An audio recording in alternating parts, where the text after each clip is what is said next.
அறிவிச்சுடர் பார்வையாளர்களுக்கு வணக்கம். இன்றைய காணொலியில் நம்ம யாரை சந்திக்க போறோம்னா, தோழர் எழுத்தாளர் விஜயபாஸ்கர் அவர்களை சந்திக்கிறோம். தோழர் வணக்கம். வணக்கம். இப்ப நாடெங்கும் பேசுபொருளாக உலகமெங்கும் பேசுபொருளாக இருக்கக்கூடிய வினேஷ் போகத் ஒலிம்பிக்ல நாடறிந்த செய்தியாக இது இருக்கிறது. அவர் இறுதி வாய்ப்புல அவர் தகுதி நீக்கம் செய்யப்பட்டிருக்கிறார். 100 கிராம் என்பது இன்றைக்கு பெரிய அளவுக்கு, 100 கிராமுக்கு என்ன வேல்யூங்கிறது பெரிய அளவுக்கு இன்றைக்கு பேசப்படுகிறது. அவர் பழிவாங்கப்பட்டாரா, யார் வெற்றி பெற வேண்டும் என்பதை விட யார் தோற்று போக வேண்டும் என்று நிர்ணயித்து விட்டார்களா என்பதெல்லாம் பல கேள்விகள், இந்திய அரசின் மேல் மக்களுக்கு இருக்கக்கூடிய சந்தேகங்கள், இவற்றையெல்லாம் உங்களிடம் கேட்டறிய விரும்புகின்றேன். இப்ப இந்த ஒலிம்பிக்ல நடந்ததுதான் என்ன? இந்திய மக்கள் இது போன்ற ஒரு சோகத்தை அனுபவித்திருக்க மாட்டார்கள். தங்களுடைய வீட்டில் ஒரு பிள்ளை தோல்வியடைந்தது போல இந்திய சமூகம் இதை அணுகிறது. பெரிய வருத்தமான சூழலை இந்தியா முழுக்கவே, அந்த மாநிலத்தில் மட்டுமல்ல இந்தியாவில் பெரிய அளவுக்கு இது தாக்கத்தை ஏற்படுத்தியிருக்கிறது என்றால் அது மிக இல்லை. தங்களது பார்வை. ஆமா, இந்தியாவில நம்ம 140 கோடி இருக்கோம். ஆனா பதக்கங்கள் ஒலிம்பிக்ல வாங்குறோமான்னா வாங்கல. ஆனா 70,000 மக்கள், 1 லட்சம் மக்கள், 2 லட்சம் மக்கள் இருக்கக்கூடிய கிரீனாடு, செயின்ட் லூசியா போன்ற நாடுகள்ல தங்க பதக்கம் ரொம்ப அசால்ட்டா வாங்குறாங்க. கியூபால ரொம்ப கம்மியான பாப்புலேஷன், ஆனா அவங்க அள்ளி குவிக்கிறாங்க. இந்த மாதிரி 140 கோடி பாப்புலேஷன் வச்சுக்கிட்டும் ஒலிம்பிக் போன்ற உலக அளவிலான விளையாட்டுகள்ல இந்தியர்கள் வெற்றி பெற முடியவில்லை என்ற காரணம், என்ற அந்த ஒரு ஏமாற்றம் இருக்கு இல்லையா, அல்லது நம்பிக்கை. இந்த ஒரு 140 கோடி பாப்புலேஷன் வச்சிருக்கோம், நம்ம தான் எல்லாத்துலயும் லீட் பண்ணணுங்கிற அந்த நம்பிக்கை மக்கள்கிட்ட இருக்கிறதுனால எல்லாரும் ஜெயிக்கணும் அப்படின்னு நினைக்கிறாங்க. இந்த அம்மா வினேஷ் போகத் இவங்க ஃபைனலுக்கு போயிட்டாங்க அப்படிங்கிறதுனால பதக்கம் உறுதி ஆயிடுச்சு. ஃபைனலுக்கு போயிட்டாலே வெள்ளி அல்லது தங்கம் உறுதி. அப்படிப்பட்ட ஒரு நிலையில் இருந்ததுனால் பதக்கம் உறுதி ஆயிடுச்சு, டிக் பண்ணியாச்சு, பதக்கம் கொடுத்தாச்சு கிட்டத்தட்ட. அப்படிப்பட்ட ஒரு நிலை இருந்ததுனால டிஸ்குவாலிஃபை ஆன உடனே மக்கள் அது ஒரு நாடு முழுவதும் பேசு பொருளா ஆயிட்டு நாடாளுமன்றத்துல அதை பேசினாங்க. பிரதமர் உட்பட எல்லாரும் பேசினாங்க. நாடாளுமன்றத்துல விளையாட்டுத்துறை அமைச்சர் அதற்கு பதில் சொன்னாரு. இப்படிப்பட்ட ஒரு நாடு தழுவிய இஷ்யூவா மாறிச்சு. அது மட்டுமல்ல காரணம், இவர்கள் டிஸ்குவாலிஃபை பண்ணப்பட்டதுனால அந்த கை நழுவி போன பதக்க வாய்ப்பு, அதன் காரணமாகத்தான் மக்கள் நாடு முழுவதும் பேசினாங்க அப்படிங்கிறது மட்டும் காரணம் அல்ல. இன்னொரு காரணம் இருக்குது. அந்த காரணம் என்னன்னா, இவர் ஹரியானாவை சேர்ந்தவர். அதே ஹரியானாவை சேர்ந்த இவரோட சக மல்யுத்த வீரர்கள் சாக்ஷி மாலிக், அவங்க ஒலிம்பிக்ல பிரான்ஸ் வாங்கியிருக்காங்க, வெண்கல பதக்கம். அதுக்கப்புறம் பஜ்ரங் பூனியா, அவரும் ஒலிம்பிக்ல பதக்கம் வாங்கியிருக்காரு. இவங்க எல்லாம் கடந்த ஆண்டு இன்னைக்கு பிஜேபி ஆட்சி பண்றதுல, இந்த பிஜேபி ஆட்சியுடைய எம்பி, கடந்த முறை எம்பியா இருந்த பிரிஜ்பூஷன் சிங் என்பவரை எதிர்த்து இவர்கள் போராடினார்கள். அந்த பிரிஜ்பூஷன் சிங் இந்திய மல்யுத்த சம்மேளனத்துடைய தலைவரா இருந்தார். அவர் தலைவரா இருந்தாது பிரச்சனை கிடையாது, தலைவரா இருந்துகிட்டு என்ன காரியம் பண்ணாருன்னு. மல்யுத்தம் சங்கத்துடைய தலைவரா இருக்கிறாருன்னா என்ன செய்யணும்? மல்யுத்தம் வீரர்கள், அந்த மல்யுத்த வீரர்களுடைய முன்னேற்றத்திற்கு உழைக்கணும். அந்த மல்யுத்த விளையாட்டை இந்தியாவில் பரவலாக்குவதற்கும், அவர் இந்திய வீரர்கள் பதக்கம் வாங்குவதற்கும், அப்படிப்பட்ட ஒரு அமைப்பை உருவாக்குவதற்கு தான் மல்யுத்த சங்க தலைவர் வேலை செஞ்சிருக்கணும். ஆனால் அவர் செஞ்ச வேலை என்னன்னா, மல்யுத்தத்துக்கு வரக்கூடிய வீராங்கனைகளை, இளம் வீராங்கனைகளை அவர்கள் மீது பாலியல் ரீதியாக அவர்களுக்கு அவர்களை துன்புறுத்துவது அப்படிங்கிற வேலையில இறங்கினதுனாலதான் லீடிங் வீரர்களான, உலக அளவுல லீடிங் வீரர்கள் நம்ம வினேஷ் போகத்தும் சாக்ஷி மாலிக்கும் பஜ்ரங் புனியா ஆண், இவர்கள் எல்லாம் சேர்ந்து இந்த பிரிஜ்பூஷன் சிங் மீது குற்றம் சாட்டினாங்க, போராடினாங்க. எப்படி ஒரு அரசியல் கட்சிக்காரர் ரோட்ல உட்கார்ந்து, அல்லது ஒரு பொது ஜந்தர் மந்தர் போன்ற, அல்லது இங்க சென்னையில வள்ளுவர் கோட்டம் போன்ற இடங்கள்ல உட்கார்ந்து போராடுவாங்களோ, உண்ணாவிரதம் இருப்பாங்களோ, அல்லது உள்ளிருப்பு போராட்டம், இந்த மாதிரி ஒரு தொடர் போராட்டத்தை கடந்த ஆண்டு முழுவதும் நடத்தினாங்க. பலகட்ட போராட்டம்.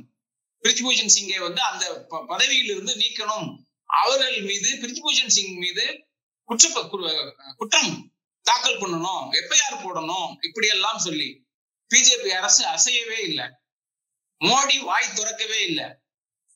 அது மட்டும் இல்லாம அந்த காலகட்டத்துல புது நாடாளுமன்றம் திறந்தாங்க.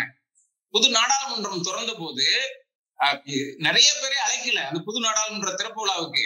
ஆனால் யாரை அழைத்திருந்தார்கள், இவர் பிரிஜ்பூஷன் சிங் அப்படியே ஹீரோ போல், இவர் தான் சிறப்பு விருந்தினர் போல் போய் கலந்துகிட்டு போட்டோ எல்லாம் போட்டாரு. ஆனா அதே காலகட்டத்துல இந்த ஒலிம்பிக் வீரர்கள், ஒலிம்பிக்ல பதக்கம் வாங்கின வீரர்கள் தெருவுல இறங்கி போராடிக்கிட்டு இருந்தாங்க. இப்ப ஒலிம்பிக்ல பதக்கம் வாங்கின நாடறிந்த உலகமறிந்த வீராங்கனைகள் இவங்க எல்லாம், அவர்கள் இப்படி ஒரு போராட்டம் நடத்தும் போது பிஜேபி அரசு அதற்கு காது கொடுக்காமல், அதற்கு செவி சாய்க்காமல் இருந்தாங்க. அது மட்டுமல்ல, அதற்கப்புறம் என்ன நடந்துச்சுன்னா, அந்த சங்க தலைவர் தேர்தல் அடுத்து வந்த தேர்தல்ல பிரிஜ்பூஷன் சிங்கோடைய கையால் அவருடைய ஆள் தான் சஞ்சய் சிங், அவர் தான் போட்டியிட்டாரு. பிரிஜ்பூஷன் சிங்கோடைய ஆதரவோடு சஞ்சய் சிங் போட்டியிட்டு அவர் ஜெயிச்சிட்டாரு. இன்னொரு சைடு இப்ப 2024 நாடாளுமன்ற தேர்தல்ல உத்தரப்பிரதேச மாநிலத்தில் உள்ள எம்பி சீட்டு பிரிஜ்பூஷன் சிங்குக்கு கொடுக்கல. ஆனா யாருக்கு கொடுத்தாங்கன்னா பிரிஜ்பூஷன் சிங்கோடைய மகனுக்கு கொடுத்தாங்க. ஆக இப்படிப்பட்ட ஒரு வலுமிக்க தலைவர் பிஜேபியில, அவர் உயர்ஜாதியை சேர்ந்தவர், இப்படி வலுமிக்க ஒரு நபர், இந்த வலுமிக்க நபரை ஏற்கனவே பிஜேபி 10 ஆண்டுகளாக பெரிய வலுவோடு ஒரு ஜனநாயகமற்ற தன்மையோடு இயங்கிக்கிட்டு இருக்கு இந்த நாட்டுல. அந்த கட்சியில ஒரு மிக வலுமிக்க தலைவராகவும் இவர் இருக்கிறார். இந்த ரெண்டையும் எதிர்த்து வினேஷ் போகத், சாக்ஷி மாலிக், பஜ்ரங் புனியா போன்ற வீரர்கள் எதிர்த்து போராடினாங்க. அவங்க அந்த களத்திற்கு வெளியே இந்த பாசிச பாஜக என்ற ஒரு கட்டமைப்பை எதிர்த்து போராடியதால் இந்த பிஜேபியை எதிர்க்கக்கூடிய, பிஜேபி நாட்டிற்கு மக்களுக்கு தீங்கு விளைவிக்கும் என்ற எண்ணம் கொண்ட மக்கள் வினேஷ் போகத்திற்கு கடுமையான அளவில், பாரிய அளவில், பெரிய அளவில் ஆதரவு தெரிவித்தனர். அப்ப வினேஷ் போகத் இந்த பதக்கம் வாங்காம போனதுக்கு, அவர் வாங்காம போன உடனே ஒரு சோகம் ஏற்பட்டது இல்லையா, ஒரு உணர்வெழுச்சி ஏற்பட்டது இல்லையா, அந்த உணர்வெழுச்சிக்கு ஒரு காரணம் மட்டுமல்ல, அதாவது அவருக்கு பதக்கம் கிடைக்காம போயிருச்சு, கையில கிடைச்சது வாயில கிடைக்கல அப்படின்னு சொல்ற மாதிரி அறிவிச்சிட்ட, ஃபைனலுக்கு போயாச்சு, ஆனால் பதக்கம் கிடைக்கல அப்படிங்கிறதுனால வந்த வருத்தம் மட்டும் கிடையாது. பிஜேபி போன்ற ஒரு பாசிச சக்தியை எதற்கும் அஞ்சாமல் துஞ்சாமல் எதிர்த்து நின்றார் இந்த வினேஷ் போகத் என்பதுதான் முக்கிய காரணம். அந்த காரணத்தை தொடர்ந்து இவர் பிஜேபி எதிர்த்து வந்து கொண்டிருக்கிறார் என்பதை தொடர்ந்து இவர் ஒவ்வொரு போட்டியிலும் ஜெயிக்கிறாரு. ஒலிம்பிக்ல முதல்ல ஜப்பானிய வீராங்கனையை வீழ்த்துறாரு, அதற்கப்புறம் காலிறுதியில இன்னொரு வீராங்கனை, அதுக்கப்புறம் அரையிறுதியில இன்னொரு வீராங்கனை. இதை இப்படி ஒவ்வொருவராக வீழ்த்தும் போது பஜ்ரங் புனியா ட்விட் போட்டுக்கிட்டே இருக்காரு. என்ன போட்டுக்கிட்டு இருக்கிறாரு, நீ உலக சாம்பியனை, அந்த ஜப்பானிய வீராங்கனை இருக்காங்களா, அதை நம்ம ஸ்பெஷலா குறிப்பிட்டு பேசணும். இவங்க வினேஷ் போகத் போட்டியிடுவதற்கு அவர் டிரா போடுவாங்களே, அந்த டிரா கடுமையான டிரா. ஏன்னா அதுல முதல் சுற்றிலே இவர்கள் யாரை சந்திக்க வேண்டி இருந்துச்சுன்னா, சுசாக்கி என்ற ஜப்பானிய வீராங்கனை. மல்யுத்தத்துல இன்னைக்கு நம்பர் 1ல இருப்பது ஜப்பான் தான். எந்த பிரிவு எடுத்தாலும், பெண்கள் ஆண்கள் எந்த பிரிவு எடுத்தாலும் ஜப்பான் தான். அதுல சுசாக்கி மிக வலுவான வீரர், அவர் மிகச்சிறந்த வீரர். அவருடைய சிறப்பு என்னன்னா, அவருக்கு இன்னைக்கு வயது 25. சுசாக்கிக்கு இது 2வது ஒலிம்பிக். அவர் தனது 10வது வயதிலிருந்து விளையாட ஆரம்பிச்சிருக்கிறாரு. அதாவது 2010 will go back to 15 years, 15 வருஷத்துக்கு பின்னாடி போவோம். பின்னாடி போனா 2010ல இருந்து இன்டர்நேஷனல் சர்க்கியூட்ல ரெஸ்லிங்ல விளையாட ஆரம்பிச்சிருக்காங்க. அந்த 2010ல இருந்து இந்த ஒலிம்பிக்குடைய முதல் சுற்று வரை யாராலும் தோற்கடிக்கப்பட முடியாத வீரராக அந்த சுசாக்கி இருந்திருக்கிறார். இந்த 10 ஆண்டுகள்ல 3 முறை தான் அவர் தோத்திருக்கிறார். அந்த 3 முறை தோத்தது யார்கிட்டன்னா, வெளிநாட்டு வீரர்கள்ட்ட அல்ல, இன்டர்நேஷனல் சர்க்கியூட்ல விளையாடுறவங்க கிட்ட இல்ல, நேஷனல் சர்க்கியூட்ல ஜப்பானுக்குள்ள உள்ள வீராங்கனை கிட்ட தான் 3 முறை தோத்திருக்காரு. இன்டர்நேஷனல் சர்க்கியூட்ல 10 வருஷமா தோல்வியே காணல. இப்ப ஜூனியர்ல இருந்து, நீங்க சீனியருக்கு வந்ததுக்கு அப்புறம் கிடையாது, ஜூனியர்ல இருந்தே ஜூனியர் சாம்பியன்ஷிப்ஸ் இருக்குது, கேடட் சாம்பியன்ஷிப் சொல்லுவாங்க, ஜூனியர் சாம்பியன்ஷிப் சொல்லுவாங்க, வேர்ல்ட் சாம்பியன்ஷிப்ஸ். இந்த வேர்ல்டு சாம்பியன்ஷிப்ஸ் எதுலயுமே அவர் தோற்கல. அதற்கு பின்னாடி போன ஒலிம்பிக்ல, ஆசியன் சாம்பியன்ஷிப்ல, ஏசியன் கேம்ஸ்ல இப்படி எதுலயுமே தோக்கல. அதுலயும் போன ஒலிம்பிக்ல தொடர்ந்து தகுதி சுற்றுல இருந்து கீழே இருந்து இறுதி வரைக்கும் தங்க மெடல் வாங்குற அந்த போட்டி வரைக்கும் எப்படி ஜெயிச்சாங்கன்னா, எல்லாமே 10க்கு 0. ஒரு பாயிண்ட் கூட எதிராளிக்கு விட்டு கொடுக்கல. ஒரே ஒரு புள்ளியை கூட எதிராளிக்கு விட்டு கொடுக்காம தான் கோல்டு மெடல் போன ஒலிம்பிக்ல வாங்கியிருந்தாங்க. அதாவது தொடக்கூட விடல எதிராளி. மல்யுத்தம் ஒரு ஸ்பாடி ஸ்போர்ட், தொட்டு விளையாடுற ஸ்போர்ட். ஆனால் இந்த சுசாக்கி எதிராளி கை வந்து சுசாக்கி மேலேயே படாத அளவுக்கு தான் அவங்க விளையாண்டுருக்காங்க. அதனாலதான் ஒரு புள்ளியை கூட விட்டு கொடுக்கல. அப்போ அவர்கள் வந்து இந்த சுசாக்கி நம்பர் 1 சீடு இந்த ஒலிம்பிக்ல. வினேஷ் போகத் அவங்களுக்கு அன்சீடட் பிளேயர், தகுதியே இல்லாத, அதாவது அந்த வரிசையிலேயே இல்லாத பிளேயர், தகுதியே பெறாத, அந்த சீடிங்கே பெறாத வீரர். அப்போ இது வந்து ஒரு மேட்சே கிடையாது. சுசாக்கிக்கும் வினேஷ் போகத்தும் மேட்சே கிடையாது. சுசாக்கி தான் வெல்வார். இது ஒரு சுசாக்கிக்கான ஒரு ட்ரையல் தான், அந்த மாதிரி தான் ஒரு போட்டி தான். அப்படித்தான் எல்லாரும் கருதினார்கள். வினேஷ் போகத்துக்கும் அப்படித்தான் இருந்திருக்கும், சுசாக்கிக்கும் அப்படித்தான் இருந்திருக்கும். ஏன்னால் அது இயல்பு. நீங்க வந்து ஒரு பெரிய வீரரை, ஒலிம்பிக்ல பதக்கம் வாங்கின வீரரை, தொடர்ந்து தோல்வியே காணாத ஒரு வீரரை, ஒரு அன்சீடட் பிளேயர் போய் பாக்குறாரு. இப்ப ரஃபேல் நடால் அல்லது ஜோகோவிச் வந்து டென்னிஸ், நடால் டென்னிஸ், இவங்களை எதிர்த்து ஒரு அன்சீடட் பிளேயர் பார்த்தா ஒரு புதிய பிளேயர் போய் சந்திக்கிறாருன்னா யாரு ஜெயிப்பாங்கன்னு நினைப்போம்? நடால் தான், ஜோகோவிச் தான் ஜெயிப்பாங்கன்னு நம்ம நினைப்போம். அதுதான் இயல்பு, அதுதான் சரியா கூட. அப்படிப்பட்ட ஒரு அன்மேட்ச்டு போட்டி தான் இந்த போட்டி. இந்த அன்மேட்ச்டு போட்டியில அன்திங்கபிளான ஒண்ணு செஞ்சாங்க. யாராலும் யோசித்து பார்க்க இயலாதை, சுசாக்கியால் யோசித்து பார்க்க இயலாதை, ஒட்டுமொத்த ஜப்பான் நாடு இதை எதிர்பார்க்கல. அப்படிப்பட்ட ஒரு விஷயத்தை, அதாவது சுசாக்கியை வீழ்த்தினார் வினேஷ் போகத். இது ஜப்பான் அதிர்ச்சியில மூழ்கிருச்சு, ஒலிம்பிக் அதிர்ச்சியில் மூழ்கிருச்சு. இது ஒலிம்பிக் மல்யுத்தத்துல, ஒலிம்பிக் மல்யுத்த வரலாற்றுல ஒரு பெரிய அதிர்ச்சிகரமான ஒரு பெரிய விஷயம் இது. அப்படிப்பட்ட வீராங்கனையை ஜெயிச்சு காலிறுதிக்கு போனாங்க. இப்படி ஒவ்வொருவராக இவர் ஜெயித்து கொண்டிருக்கும் போது பஜ்ரங் பூனியா ட்வீட் போட்டுக்கிட்டே இருக்காரு. முதல்ல என்ன போட்டாருன்னா, நீ உலகை வென்று விட்டாய், சாம்பியனே நீ உலகை வென்று விட்டாய், ஆனால் உன் சொந்த நாட்டு கட்டமைப்பிடம் தோத்து விட்டாய். ஏன் அப்படி போட்டாருன்னா, இவங்க போராடுறாங்க எதற்காக? இவரு பிரிஜ்பூஷன் சிங் மீது எஃப்ஐஆர் போடணும்னு பாஜக அரசு போட மறுத்து விட்டது. அன்று மத்தியில் ஆட்சியில் இருந்தது பாஜக, மாநிலத்தில் ஆட்சியில் இருந்தது யோகி ஆதித்யநாத், 2 பேரும் பிஜேபி. இவர்கள் எஃப்ஐஆர் போட மறுத்துட்டாங்க. அதற்கப்புறம் என்ன செஞ்சாங்க? பிடி உஷா தான் ஒலிம்பிக் சங்க தலைவரா இருந்தாங்க. கூப்பிட்டு பேசினாங்க. பேசிட்டு அந்த சிலர் பஞ்சாயத்து பேசினாங்க. வீரர்கள் இந்த மாதிரி போராடக்கூடாது அப்படி எல்லாம் பஞ்சாயத்து எல்லாம் பேசினாங்க. பாஜக ஆதரவு வீரர்கள் எல்லாம் இவங்களை வந்து இவங்களை வந்து கிரிட்டிசைஸ் பண்ணாங்க. இப்படி எல்லாம் நடந்தது. அதுக்கப்புறமும் வந்து இவங்க தொடர்ந்து போராடினதுக்கு அப்புறமும் எஃப்ஐஆர் போடல. அதுக்கப்புறம் வந்து போராட்டத்தை கைவிட்டாங்க.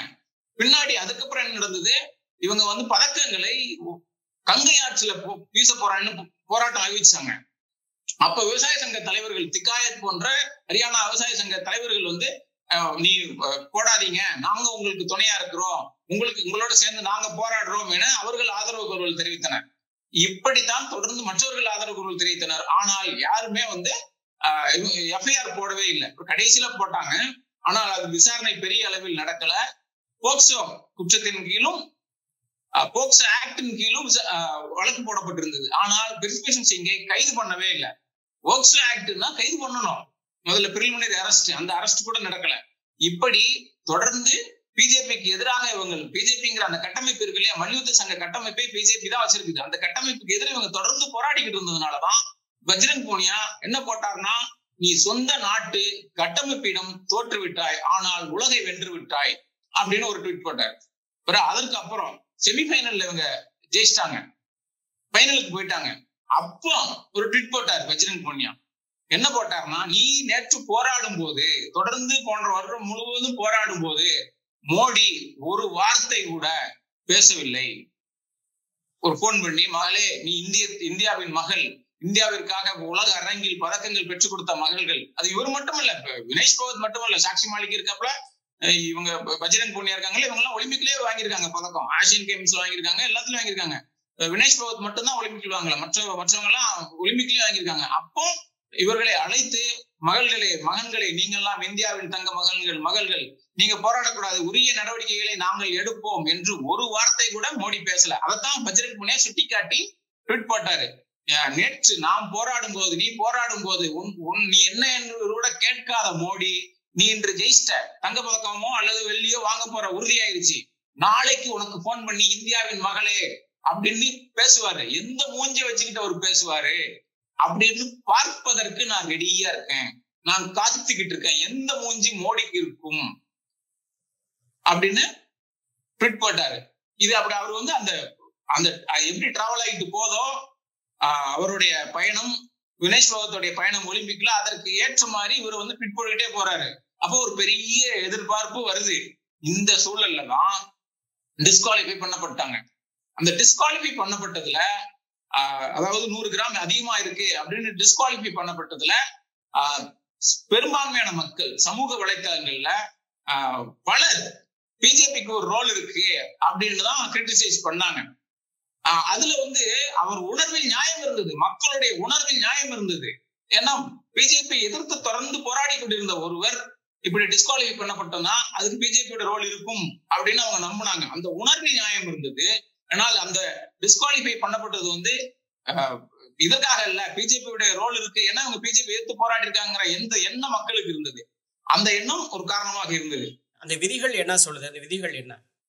மல்யுத்தம்ங்கிறது ஸ்பாடி ஸ்போர்ட், உடலால் நேரடியா உடலால் உடல் மோதி கொண்டு விளையாடுற ஸ்போர்ட். இப்ப கிரிக்கெட்டும் வந்து உடல் வச்சு விளையாடுற ஸ்போர்ட் தான், ஆனா உடல் மோதுறது இல்ல.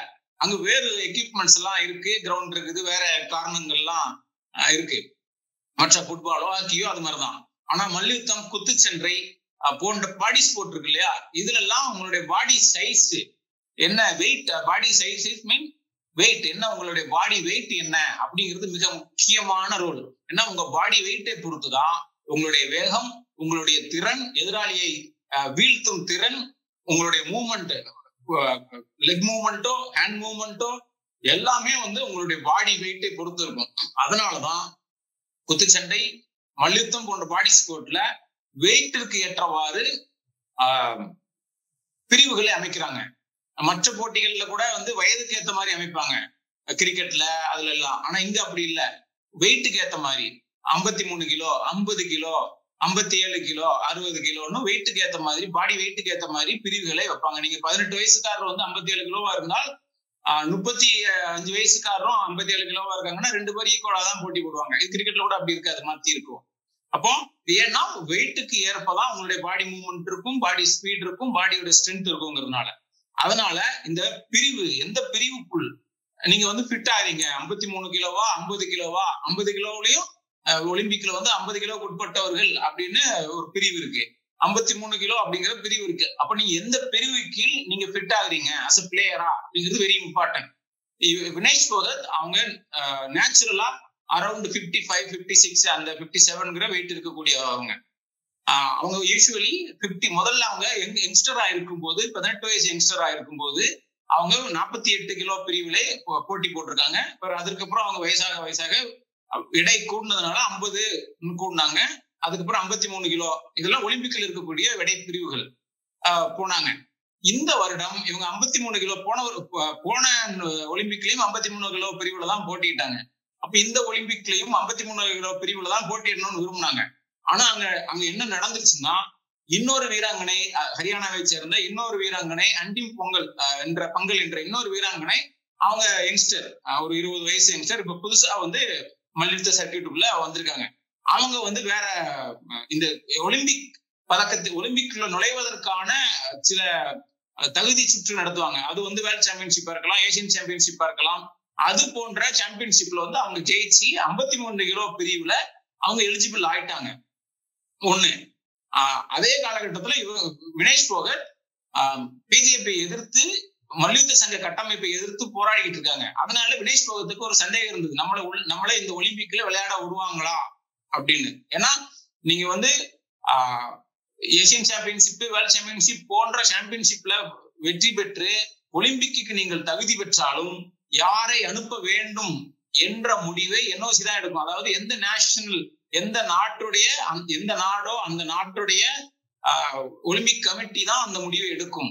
அந்த வகையில மல்யுத்த சங்கம் தான் அந்த முடிவை எடுக்கும். யாருக்கு, எந்த பிரிவுக்கு யாரை அனுப்புறது, எத்தனை பேரை அனுப்புவது அப்படிங்கிறதுக்கு ஒலிம்பிக் சங்கம் ரூல்ஸ் வச்சிருக்கு.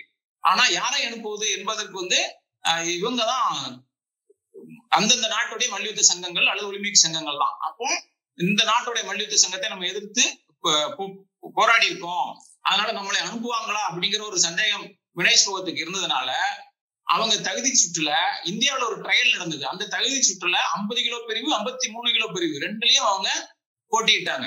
அதுல 53 கிலோ பிரிவுல அவங்க செமிஃபைனல்ல தோத்துட்டாங்க. 50 கிலோ பிரிவுல ஃபைனல்ல ஜெயிச்சிட்டாங்க. அதுக்கப்புறமும் நடந்த இன்டர்நேஷனல் போட்டிகள்லயும் அவங்க ஜெயிச்சு இந்த 50 கிலோ பிரிவுல ஒலிம்பிக்ல தகுதி பெற்றுட்டாங்க. அதுக்கப்புறம் அதனால வந்து பிஜேபி இந்த மல்யுத்த சங்கம் வினேஷ் போகத்தை அனுப்ப வேண்டிய ஒரு கட்டாயத்துக்கு உட்பட்டுச்சு. அவங்க எப்படி 50 கிலோ பிரிவுக்கு வந்தாங்கன்னா அப்படின்னு பார்க்கணும். இவங்க 57 கிலோ எடை, நேச்சுரலி 55 இருந்து 57 கிலோ எடை உள்ளவங்க. ஆனா இவங்க 50 கிலோவுக்கு வரணுங்கிறதுக்காக கஷ்டப்பட்டு குறைக்கிறாங்க, தொடர்ந்து கஷ்டப்பட்டு குறைக்கிறாங்க. இப்படி குறைச்சாலும் அது திரும்பவும் கூடுறதுக்கான சாத்தியங்கள் இருக்கு. இப்படி குறைச்சிட்டாங்க, அந்த குறைச்சி 50 கிலோக்குள்ள ஃபிட் ஆயிட்டாங்க. இப்போ ஒலிம்பிக்ஸ் வந்துருச்சு.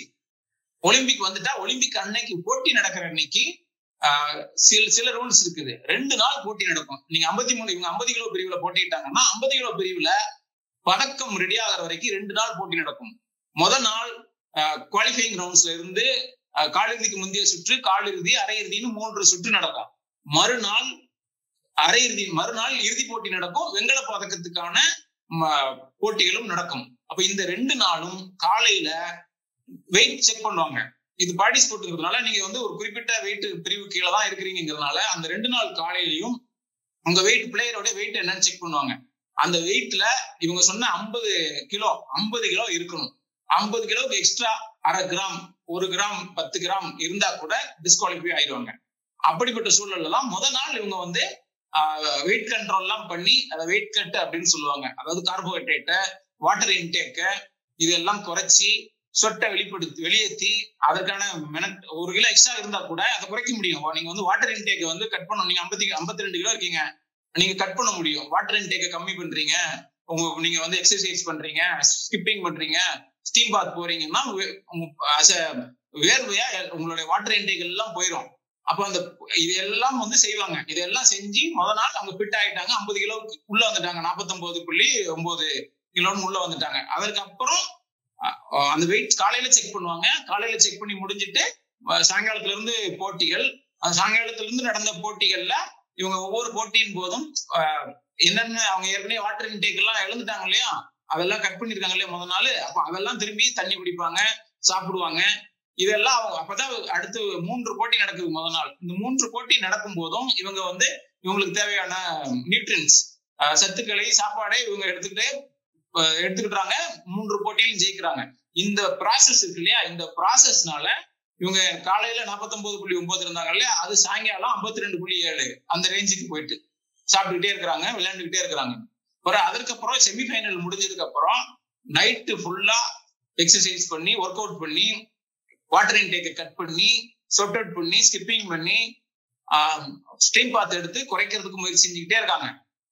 அது காலையில வரைக்கும் அந்த முயற்சி தொடருது, இரவெல்லாம் தொடருது. ஏன்னா மறுநாள் வந்து இறுதி போட்டி, தங்க பதக்கத்திற்கான இறுதி போட்டி.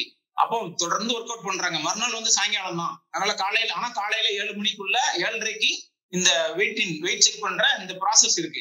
7:30க்கு நீங்க வந்து வெயிட் செக் பண்ணி நீங்க 50 கிலோ அப்படின்னு காமிக்கணும். காமிச்சிட்டா நீங்க இறுதி போட்டியில் விளையாடலாம். காமிக்கலன்னா நீங்க டிஸ்குவாலிஃபை பண்ணப்பட்டுருவீங்க. இவங்க முழுவதும் ஒர்க் அவுட் பண்றாங்க. ஒர்க் அவுட் பண்ணியும் குறைக்க முடியல. 50.100 கிராம், 50.100 ஒரு 100 கிராம் எக்ஸ்ட்ரா ஆயிடுது. அதனால டிஸ்குவாலிஃபை பண்ணப்பட்டிருக்காங்க.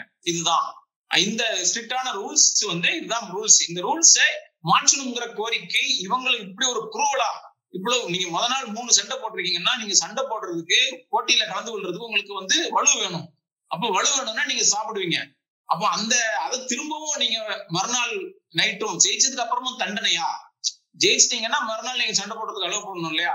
மறுநாள் இதே ப்ராசஸ், தண்ணி குடிக்காம, சாப்பிடாம நீங்க வந்து ஸ்வெட்டர் டீஹைட்ரேட் ஆகிற அளவுக்கு நீங்க வந்து ஒர்க் அவுட் பண்ணணுமா அப்படிங்கிற ஒரு தண்டனை. இது வந்து ஒரு தண்டனை மாதிரி இருக்கு. அதனால இந்த ஸ்ட்ரிக்டான ரூல்ஸை மாத்தணும் அப்படிங்கிற குரல் கூட மற்ற ஒலிம்பிக் சாம்பியன்ஸ், ஒலிம்பிக்ல பதக்கம் வாங்கினவங்க கிட்ட இருந்து வந்தது.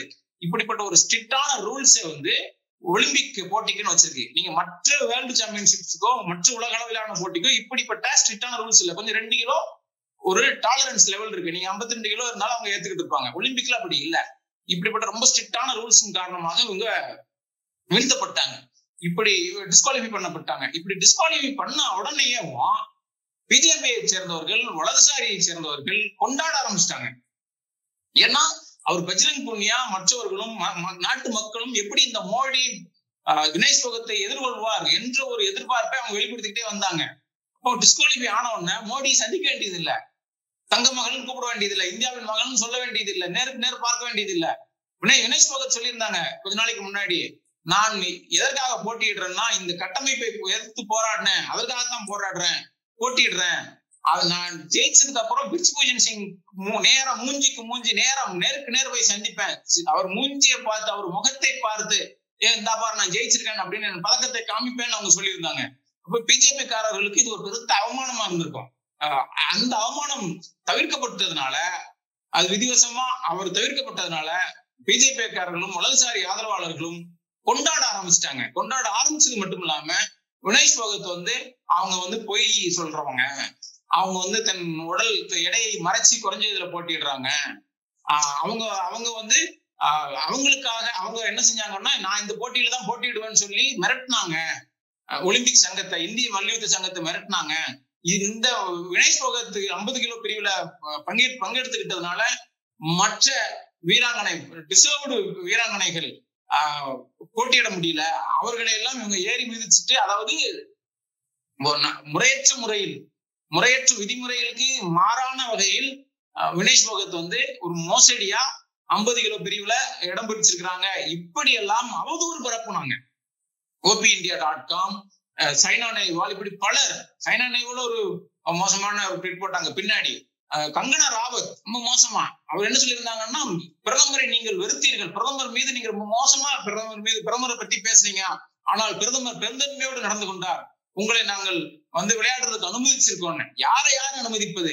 இவங்க reserved player, qualified player, qualified through by attending the தகுதி சுற்று. அந்த தகுதி சுற்று எல்லாம் அட்டெண்ட் பண்ணி தான் இந்த இன்டர்நேஷனல் ஒலிம்பிக் சங்கம் என்ன, மல்யுத்த சங்கம் என்ன ரூல்ஸ் வச்சிருக்கோ அந்த விதிமுறைகளுக்கு உட்பட்டு இந்திய மல்யுத்த சங்கம் ட்ரையல்ஸ் நடந்துச்சு. இந்த ட்ரையல்ஸ் எல்லாம் கலந்து கொண்டு அதில் எல்லாம் வெற்றி பெற்று தான் இவங்க இடம் பிடிச்சிருக்கிறாங்க. ஆனால் நம்ம கங்கனா ராவத் என்ன பதில் சொன்னாங்க? திமிரோடு, அவங்க வலதுசாரி திமிரோடு, நாங்கள் பெருந்தன்மையோடு உங்களை அலோவ் பண்ணோம், நாடு உங்களுக்கு எல்லா செலவுகளையும் செஞ்சுச்சுங்க. யாரு? உங்களை தான் பெருந்தன்மையோட நாங்க ஆள விட்டுருக்கோம், எங்களுடைய வரிகளை கொடுத்து. யாரு உன் பணத்தையா நீ செலவழிக்கிற? எங்களுடைய வரி பணம், எங்களுடைய ரத்தம், எங்களுடைய வேர்வைன்னு மக்கள் அந்த உணர்வை வெளிப்படுத்தினாங்க.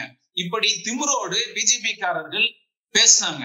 அதனால இந்த டிஸ்குவாலிஃபை பண்ணப்பட்ட உடனே, ஒரு சைடு டிஸ்குவாலிஃபை பண்ணப்பட்ட உடனே அப்படி அவதூறுகளை வினேஷ் போகத்தின் மீது அள்ளி எறிஞ்சாங்க. இதுதான் பிஜேபியுடைய தரம். ஒரு நாட்டுக்காக பதக்கம் வாங்கின வீராங்கனையா இருந்தாலும் இப்படி ஒரு மோசமான ஒரு ரொம்ப ஸ்ட்ரிக்டான ரூல்ல அந்நிய வீரர்கள், வெளிநாட்டை சேர்ந்த அமெரிக்காவை சேர்ந்த மல்யுத்த வீரர் பரிதாபப்படுகிறார். இவர் முதல் நாள் அட்டன் பண்ணிட்டார் இல்லையா, முதல் நாள் வெயிட் கரெக்டா கண்ட்ரோல் தானே இருந்தாரு. கண்ட்ரோல்ல இருந்து 3 போட்டிகள்ல ஜெயிச்சு தங்கத்தை வெள்ளியை உறுதி பண்ணிட்டாரு. அதாவது ஒரு இறுதி போட்டி வந்துட்டார் இல்லையா, அப்ப அவருக்கு சில்வர் கொடுங்க அப்படின்னு அவங்க அமெரிக்காவை சேர்ந்த ஒலிம்பிக் சாம்பியன் டிவீட் பண்ணியிருந்தாரு. அவர் தான் தொடர்ந்து இவருக்காக குரல் எழுப்பிக்கிட்டே இருந்தாரு.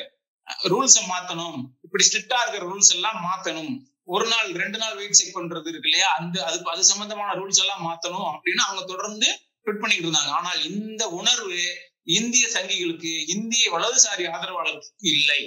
இந்த இரு முரண்பாடு இருக்குல்ல, இந்த இரு முரண்பாடு தான் வினேஷ் போகத் உடைய இந்த தோல்வியை ஒரு நாடு தழுவிய வினேஷ் போகத்துடைய தகுதி நீக்கத்தை நாடு தழுவிய ஒரு சோகமாக மாற்றிவிட்டது. பிஜேபிங்கிற ஒரு வலுவான கட்டமைப்பை இவங்க எதிர்த்ததும், பிஜேபி காரர்கள், வலதுசாரி ஆதரவாளர்கள், பிஜேபி ஆதரவாளர்கள் இவரை அவதூறு செய்ததும், அந்த 2 வகையான முரண்பாடு வினேஷ் போகத்தின் இந்த சோகத்தை நமக்கெல்லாம் நம்மீது செலுத்தி ஒரு பெரிய மாபெரும் சோகமாக, இந்திய மக்களுக்கு ஏற்பட்ட ஒரு சோகமாக ஏற்படுத்தி விட்டது. அதனாலதான் இந்திய மக்கள் இவர் மீது, அது பிஜேபி மீது நமக்கு இருக்கிற உண்மையான எதிர்ப்பு உணர்வு, ஏன்னா மக்களுக்கு எதிராக இருக்குது. அப்படிப்பட்ட மோசமான செயல்களை அவர்கள் செய்யறாங்க. அப்படிப்பட்ட மோசமான செயல்களை அவங்க செய்யறதுனால, அந்த மோசமான பிஜேபி வினேஷ் போகத் எதிர்ப்பதனால, இந்த ரூல்ஸ் எல்லாம் இவ்வளவு கடுமையான ரூல்ஸ் இருந்தா கூட, அந்த ரூல்ஸ் படிதான் நடந்திருக்கு அப்படின்னு ஆதாரங்கள் இருந்தாலும், அதையெல்லாம் மீறி பிஜேபிங்கிற ஒரு கட்சி இவ்வளவு மோசமாக நடந்திருக்கிறது என்பதை மக்கள் வினேஷ் போகத்தை ஆதரிப்பதன் மூலம் தொடர்ந்து பிஜேபியை அமலப்படுத்திக்கிட்டே வந்தாங்க. வினேஷ் போகத் அவர்களுக்கு இந்திய நாட்டு மக்களுடைய முழு ஆதரவு கிடைத்திருக்கிறது. அவர்களுக்கு எதிராக இந்த மல்யுத்த சங்கமும் ஒன்றிய அரசும் ஈடுபட்டிருக்கலாம் என்ற ஐயம் பெரும்பான்மையான மக்களுக்கு இருக்கிறது. இது தொடர்ந்து இந்த ஒன்றிய அரசு இந்த மக்களிடம் வேறுபட்டு நிற்கிறது, அந்நியப்பட்டு போயிருக்கிறது, எதிராக இருக்கிறது என்பது இந்த நாடறிந்த உண்மையாக இருக்கிறது. இது மேலும் ஒரு சான்றாக விளங்கி இருக்கிறது என்று நாம் கருதலாம். எதிர்காலத்துல இன்னும் பல தலைவர்கள், அரசியல் கட்சி தலைவர்கள் என்ன சொல்றாங்கன்னா, இந்த அம்மையார் வினேஷ் போகத் அவர்கள் ஒலிம்பிக்கு செல்வார், அவர் விளையாட்டுத்துறை அமைச்சராக செல்வார், அவர் வந்து அரசியலுக்கு வர வேண்டும் என்றெல்லாம் குரல் வருகிறது. இதை பற்றி உங்களது பார்வை? அப்படி வாய்ப்பெல்லாம் இருக்கு, இல்லைன்னு சொல்ல முடியாது. அப்படி வந்தால் சரிதான். ஆனால் அதை பிஜேபி காரர்கள் எப்படி எதிர்கொள்வார்கள் அப்படின்னு நம்ம பார்க்கணும். வினேஷ் போகத்துடைய சகோதரி, அவங்க வீட்டுல 6 ரெஸ்ட்லர்ஸ் இருக்காங்க, 6 மல்யுத்த வீரர்கள் இருக்காங்க. அதுல ஒருத்தவங்க வந்து கீதா போகத், இவங்க குடும்பமே ரெஸ்லிங் குடும்பம். இவருடைய அக்கா அவங்க கீதா போகத், அவங்க பிஜேபியில இருக்கிறாங்க. பிஜேபியில சேர்ந்ததுக்கு அப்புறம் அவங்க எப்படி மாறிட்டாங்கன்னா, போன தேர்தல்ல ரொம்ப தரக்குறைவாக பட்டியலின மக்கள் மீது ரொம்ப தரக்குறைவா பேசுனதுனால SC/ST ஆக்ட் கீழே கேஸ் போட்டாங்க கீதா போகத் மீது. அவங்க மல்யுத்த இன்டர்நேஷனல் வீராங்கனை. பிஜேபியில சேர்ந்த உடனே பிஜேபியில ஏன் சேர்றாங்க? இப்ப இந்த போட்டியில இப்ப இந்த வினேஷ் போகத்துக்கு ஆதரவாக விஜேந்தர் சிங், அவரு 2008 பெய்ஜிங் ஒலிம்பிக்ல குத்துச்சண்டையில பதக்கம் வாங்கினவர், வெண்கல பதக்கம். அவர் இப்ப பிஜேபியில இருக்கிறாரு. அவர் இதற்கு முன்னாடி காங்கிரஸ்ல இருந்தாரு. போன 2019 தேர்தல்ல காங்கிரஸ் சார்பா டெல்லியில போட்டியிட்டு தோல்வியடைந்தார். பிஜேபியை மிக கடுமையாக எதிர்த்து கொண்டிருந்தார். பிஜேபியுடைய வலதுசாரி தன்மையை மிக கடுமையாக எதிர்த்து கொண்டிருந்தார். அப்ப அவருக்கு எப்படிப்பட்ட எதிர்ப்புகள் வந்திருக்கும் பிஜேபி இருந்து? ஆன்லைன் ட்ரோல், எங்க போனாலும் எதிர்ப்பு, அவரை அவதூறு பண்றது, இதுதான் தொடர்ந்து அவருக்கு நடந்துகிட்டு இருந்தது விஜேந்தர் சிங்குக்கு. அந்த விஜேந்தர் சிங் பிறகு போன இந்த தேர்தல் 2024 தேர்தல்ல வேற எதுவும் வழியின்றி பிஜேபியில சேர்ந்து போட்டியிட்டார். பிஜேபி இன்னைக்கு அவர் பிஜேபி காரராக இருந்தும் சரி நடந்திருக்கு அப்படின்னு அவரு சொல்றாரு. பிஜேபி காரராக இருந்தாலும் சரி நடந்திருக்குன்னு அவரு சொல்றாரு. இப்படித்தான் பிஜேபி வந்து தனக்கு எதிராக அவங்க யாரா இருந்தாலும், எவ்வளவு பெரிய பிளேயரா இருந்தாலும், இப்ப நாளைக்கு வந்து இன்னைக்கு சச்சின் டெண்டுல்கர் இருக்கிறாரு, பிஜேபி எதிர்க்க ஆரம்பிச்சிட்டாருன்னா அவருக்கு வேற நிலைமை வந்துடும். இன்னைக்கு அவங்களே நியமன பதவி கொடுத்திருக்காங்க, பார்லிமெண்ட் கொடுத்தாங்க, பிடி உஷாவுக்கு கொடுத்தாங்க, பிடி உஷாவுக்கு ஒலிம்பிக் சங்க தலைவர் கொடுத்திருக்காங்க, இவர் இளையராஜாவுக்கு நியமன பதவி கொடுத்திருக்காங்க, இப்படி பலருக்கு நியமன பதவி கொடுத்திருக்காங்க. அவங்க நியாயமா ஒரு கருத்து சொல்லிட்டாங்க அப்படின்னா, நீங்க வந்து பிஜேபி எதிர்த்து கூட கிடையாது, நியாயமாக ஒரு கருத்து சொல்லிட்டாங்க அப்படின்னா உடனே பிஜேபி காரர்கள் பாஞ்சு விழ ஆரம்பிச்சிருவாங்க. கண்ணையாகுமார், இப்படி பல உதாரணங்கள் இருக்கு. இவங்க எல்லாம் ஆரம்பத்துல பிஜேபிக்கு எதிரான கட்சியில சேரல. கண்ணையாகுமார் எல்லாம் அவர் மாணவராக இருந்து போராடினார். அவர் மீது அவ்வளவு அவதூறு, அவர் மீது அவ்வளவு வெறுப்பு, இதுதான் பிஜேபி காரங்களுடைய வரலாறு. ஒருவேளை வினேஷ் போகத் பிஜேபிக்கு எதிரான ஒரு கட்சியிலேயோ அல்லது பிஜேபிங்கிற கட்சிக்கு எதிராக அவங்க பேச ஆரம்பிச்சிட்டாங்கன்னா வினேஷ் போகத்தை இன்னும் மோசமாக இந்த பிஜேபி ஆதரவாளர்கள் பேசுவாங்க. அந்த அந்த ஒரு அச்சம் இருக்கத்தான் செய்யுது. இவர்கள் வந்து அரசியலுக்கு வந்தாங்கன்னா பிஜேபிக்கு எதிரான ஒரு கட்சியில அங்க ஹரியானாவுல வந்து பிஜேபிக்கு எதிராக காங்கிரஸ் கட்சி இருக்குது, அங்க சேர்ந்தாலோ அல்லது நீங்க வந்து வேறு கட்சிகள்ல சேர்ந்தாலோ இந்த ஐயப்பாடு, இந்த சந்தேகம் இருக்குது. இவர்கள் பெற்ற பதக்கங்களையும் விளையாட்டுல இவங்க சாதிச்சதையும் அவங்க கேவலப்படுத்துவாங்க, கொச்சைப்படுத்துவாங்க, அவங்க மீது வந்து தொடர்ந்து வெறுப்பு பிரச்சாரத்துல ஈடுபடுவாங்க என்பது உண்மை. இதையெல்லாம் எதிர்த்துதான் இவங்க ஏற்கனவே எதிர்த்திருக்காங்க. அப்ப இதையெல்லாம் எதிர்த்துதான் இந்த நாட்டில் வாழ முடியும். இதை எதிர்த்து வாழ்ந்ததால் தான், இதை எதிர்த்து அவர் போராடியதால் தான் இன்று அவருக்கு நாடு தழுவியன்னு சொன்னா கூட அது தவறு, உலகம் தழுவிய ஆதரவு அவருக்கு ஏன் ஏற்பட்டிருக்குன்னா, பிஜேபியில இருக்கிற ஆதரவாளர்களை தவிர்த்து, அதுவும் குறைஞ்சபட்சம் தான், ரொம்ப பேருக்கு இருக்க முடியாது, அவர்களை தவிர்த்து உலகம் தழுவிய ஆதரவு வினேஷ் போகத்துக்கு ஏன் ஏற்பட்டிருக்குதுன்னா, அவர் இந்த மோசடியான ஒரு பிஜேபிங்கிற ஒரு கட்டமைப்பை எதிர்த்ததுனாலதான். அவங்க அரசியலுக்கு போனாலும் இந்த கட்டமைப்பை எதிர்க்க வேண்டியது வரும். இந்த தகுதி நீக்கத்தை பொறுத்த வரைக்கும் இப்ப வந்து அவங்க அப்பீல் போயிருக்காங்களா? அதனுடைய தற்போதைய ஆமா, அப்பீல் போயிருக்காங்க. இந்த CAS சொல்லக்கூடிய சர்வதேச ஒலிம்பிக் கமிட்டிட்ட விளையாட்டு தீர்ப்பாயத்திட்ட அப்பீல் போயிருக்காங்க. இன்று விசாரணை நடக்க இருக்குது. அந்த அப்பீல் அவங்க என்ன கேட்டிருக்காங்கன்னா, ஜாயிண்ட் சில்வர் ரெண்டு கோரிக்கை வச்சாங்க. ஜாயிண்ட் சில்வர் கொடுக்கணும், எனக்கு 2 பேருக்கு சில்வர், அதுல எனக்கும் கொடுக்கணும், ஜாயிண்ட் சில்வர் கொடுக்கணுங்கிறத ஒரு கோரிக்கை. 2வது கோரிக்கை, நேற்று நடக்கவிருந்த ஃபைனலை தள்ளி வைக்கணும், அதுல எனக்கு போட்டியிடுறதுக்கு வாய்ப்பு கொடுக்கணும். ஏன்னா 2 கோரிக்கை வச்சாங்க. ஃபைனலை தள்ளி வைக்க முடியாது, final will go on as per schedule அந்த தீர்ப்பாயம் அறிவித்து விட்டது. அது மாதிரி ஃபைனல் நடந்துருச்சு. இவங்க யாரை எதிர்த்து போட்டியிருந்திருக்கணுமோ அவங்க ஜெயிச்சிட்டாங்க. அமெரிக்க வீராங்கனை ஜெயிச்சு தங்கம் வாங்கிட்டாங்க. இவர்கள் அதனால அந்த அப்பீல், அந்த கோரிக்கை மட்டுப்பட்டுச்சு, அதை நிராகரிச்சு விட்டது. இப்ப ஜாயிண்ட் சில்வர், இணைந்த 2 பேருக்கும் சில்வர் பதக்கம் கொடுக்கணும். யாருக்கு அந்த இறுதி போட்டியில பங்கேற்று தோல்வி பெற்ற இன்னொரு வீராங்கனைக்கும் இவருக்கும் இணைந்து வெள்ளி பதக்கம் கொடுக்கணுங்கிற ஒரு கோரிக்கை வச்சிருக்காங்க. இனிமேதான் விசாரணைக்கு வரப்போகுது. நல்ல கிடைச்சிச்சுன்னா இந்தியாவுக்கு கூடுதல் ஒரு பதக்கம் வினேஷ் போகத்துக்கும் கிடைக்கும். அப்ப இன்னும் நல்லா இருக்கும் அப்படின்னு தான் நம்ம எதிர்பார்க்கிறோம்.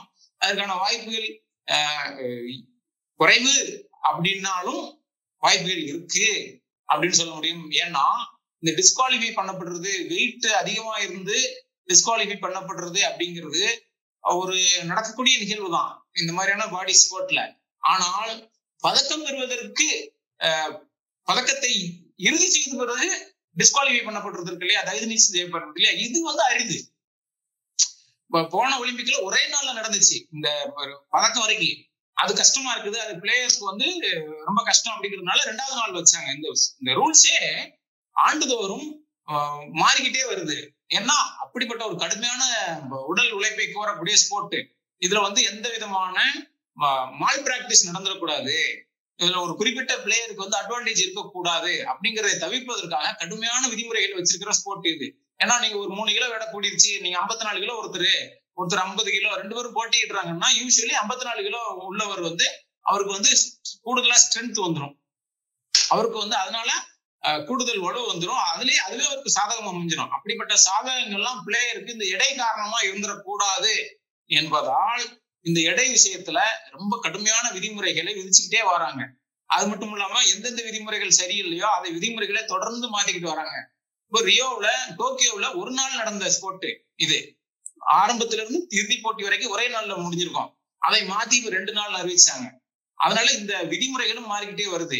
இப்படிப்பட்ட ஒரு கடுமையான விதிமுறையின் காரணமாக பதக்கம் இறுதி போட்டிக்கு போய் பதக்கம் உறுதி செய்யப்பட்ட நிலையில தகுதி நீக்கம் செய்யப்பட்டதுங்கிறது அரிதிலும் அரிதாக நடக்கக்கூடிய நிகழ்வு தான். அந்த காரணம் காமிச்சு கூட இவருக்கு இவர் அப்பீல் ஏற்கப்பட்டு ஜாயிண்ட் சில்வர் கொடுக்கலாம். ஏன்னா இந்த ஜாயிண்ட் சில்வர் கொடுத்தால் இப்போ பெரிய அளவிற்கு இந்த இப்ப ஏற்கனவே ஜெயிச்சிருக்காங்க இல்லையா வெண்கல பதக்கம், இவரை தோற்கடித்த அந்த வீராங்கனை தான் வெண்கல பதக்கம், சுசாக்கி வெண்கல பதக்கம் ஜெயிச்சிட்டாங்க. அமெரிக்க வீராங்கனை தங்கம் ஜெயிச்சிட்டாங்க, இன்னொரு வீராங்கனை வெள்ளி. இப்ப இவங்களுக்கு இவருடைய கோரிக்கையின்படி இவருக்கு வெள்ளி கொடுத்தால் இந்த ஆர்டர் மாறாது, எந்த குழப்பமும் நேராது. இவருக்கு கொடுப்பதனால் எந்த குழப்பமும் நேராது, அந்த ஆர்டர் அப்படியே இருக்கும். இவரு அடிஷனலா ஒரு பிளேயரா போய் வெள்ளி பதக்கம் வாங்குவார். அப்படி வாங்குவதன் மூலம் இந்த வீரர் வினேஷ் போகத் அவர் பட்ட துன்பங்கள் துயரங்களுக்கும் ஒரு பரிசீலிப்பது போல் ஆறுதலாக, ஏற்பட்ட புண்ணில் மருந்து போடுவது போல் ஒரு ஆறுதலாக இருக்கும். அது மேலும் அந்த ஆர்டரை ஏற்கனவே பதக்கம் வாங்கின எந்த ஆர்டரையுமே அது டிஸ்டர்ப் பண்ணாது அப்படிங்கிறதுனாலையும் இந்த விதிமுறைகள் கடுமையா இருக்குது. அப்ப 100 கிராம் தான், 50 கிலோல 100 கிராம் அப்படின்னா பெர்சன்டேஜ் படி பாருங்க, 1% ரொம்ப 0.5% தான், ரொம்ப கம்மியான பெர்சென்ட் தான். நீங்க 50 கிலோவுக்கு 1 கிலோ அப்படின்னா 2%. நீங்க எந்த விளையாட்டா இருந்தா இருக்கட்டும், எதுவா இருக்கட்டும், ஒரு 10% லெசர் மைனஸ் எல்லாத்துலயும் ஒரு டாலரன்ஸ் பீரியட், டாலரன்ஸ் லெவல் இருக்கும். நீங்க அது ஸ்போர்ட்லயா இருக்கலாம், வேற எதுலயாவது இருக்கலாம், அங்கிட்டு இங்கிட்டு போகலாம்னு ஒரு சந்தேகத்திற்கு இடம் இருக்கு இல்லையா, அந்த இடம் சொல்லி 10% கூட அலோவ் பண்ணுவாங்க. அப்படிலாம் இல்ல, நீங்க இது ரொம்ப 0 புள்ளி தான், புள்ளிகள்ல தான் இருக்கு இந்த விகிதம், இவங்களுடைய டாலரன்ஸ் லெவல் ஒரு 100 கிராம். அப்போ 100 கிராம்ங்கிறத இவங்க டாலரன்ஸா ஏத்துக்கிட முடியும். அதுக்கான விதிமுறைகள், அதற்கான சட்டங்களையும் மீறி அந்த 100 கிராமை வந்து டாலரன்ஸ் கொடுத்து உங்களுக்கு பதக்கம் தர முடியும். அப்படிப்பட்ட அதிகாரங்கள் ஒலிம்பிக் சங்கத்துக்கு, தீர்ப்பாயத்துக்கு இருக்கு. அது அவங்களுடைய இறுதி முடிவு தான். தீர்ப்பாயத்தோட இறுதி முடிவு தான், ஒலிம்பிக் சங்கத்தோட இறுதி முடிவு தான்.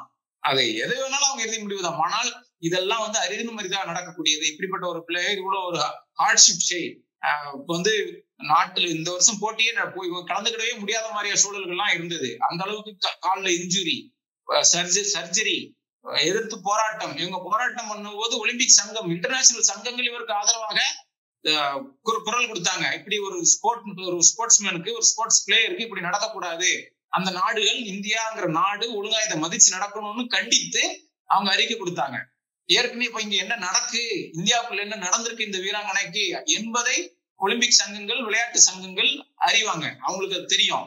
அப்ப இவ்வளவு ஹார்ட்ஷிப்ஸையும் தாண்டி சொந்த நாட்டுல இவருக்கு ஏற்பட்ட எதிர்ப்பை எல்லாம் மீறித்தான் ஜெயிச்சு சுசாக்கி போன்ற உலக புகழ் பெற்ற, யாராலும் வெல்லவே முடியாத வீரரான சுசாக்கி போன்ற வீரர்கள் எல்லாம் ஜெயிச்சு தன் நேச்சுரல் வெயிட்ல இடம் கிடைக்காதுன்னு தெரிஞ்சு கஷ்டப்பட்டு அதுக்கு கீழே உள்ள வெயிட்ல போய் அதற்காக கஷ்டப்பட்டு உழைச்சி வெயிட்டை குறைச்சி உள்ள பங்கேற்றிருக்கிறாங்க. அப்ப இந்த மாதிரியான ஹார்ட்ஷிப்ஸ் எல்லாம் இருக்கு. இதையெல்லாம் அவர்களுக்கு பரிசீலித்து விதிமுறைகள் ரொம்ப தெளிவாக 550 கிலோவுக்கு மேல இருக்கக்கூடாது என்று இருந்தாலும் அவர்களுக்கு நடந்த இந்த இதையெல்லாம் அவர்கள் ஒலிம்பிக் சங்கம், இந்த தீர்ப்பாயம் வந்து கருத்தில் கொண்டு வெள்ளி பதக்கம் கொடுப்பதற்கான வாய்ப்புகள் இருக்கு. அப்படி கொடுத்தால் நாடே கொண்டாடும், உலகமே கொண்டாடும். அந்த ஒரு சூழலைத்தான் நாம் எதிர்பார்க்கிறோம். உங்களுடைய நேரத்துக்கும் கருத்துக்கும் நன்றி தோழர். நன்றி.